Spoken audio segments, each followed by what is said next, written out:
projects became in the realm of alternative energy harvesting, which is capturing energy that's always around us, but we don't necessarily take advantage of all the time, which is like solar cells, which are becoming amazingly way more common, which is fantastic, or kinetic energy, or thermal energy.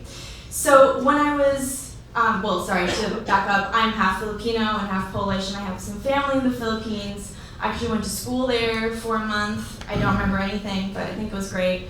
And I kept in contact with some of my friends, and one of them, she told me over like Yahoo Messenger back when that existed, that she had failed her grade in school because she didn't have electricity. So she had no light to study with at night.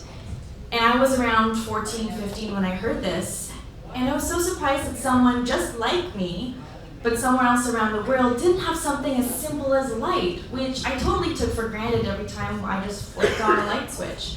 So I decided to base my science fair project around her problem that year and create a light source that wouldn't require any batteries.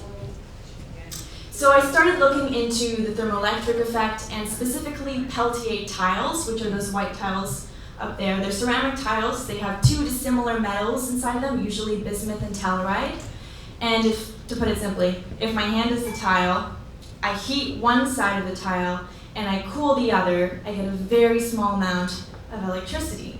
So I thought, why not heat one side of the tile with the palm of my hand and cool the other side with a hollow aluminum tube, thereby allowing air convection currents to flow through and around the tube and cool it even further.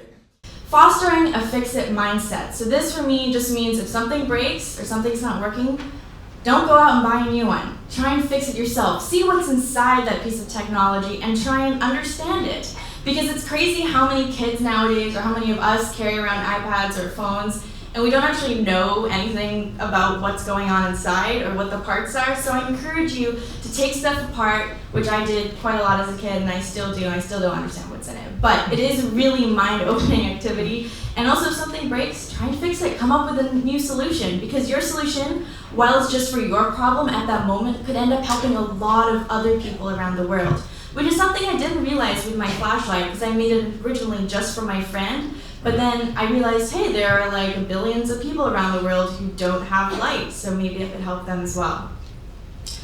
Majority of learning, I think it's almost 80%, actually happens outside of the classroom. So what are you doing outside of class when you're done classes, when you're at home? I know you're tired, you might want to veg out. I do that too all the time. But also, what are you working on every day? And that kind of goes back to following your passion projects every day.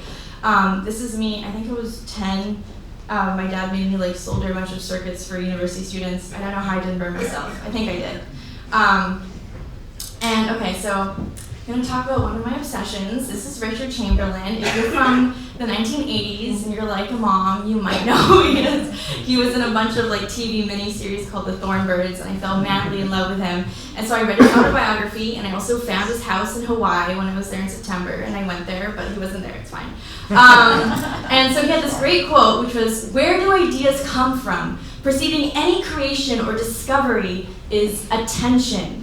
To the extent that I give anything or anyone my attention, to that extent I am giving them myself." And I think the greatest gift you can give to yourself and to other people is just your attention. Because nowadays our whole lives are like almost revolve around our phone and distractions and technology around us. So when you're working on something or when you're talking to someone, really talk to them.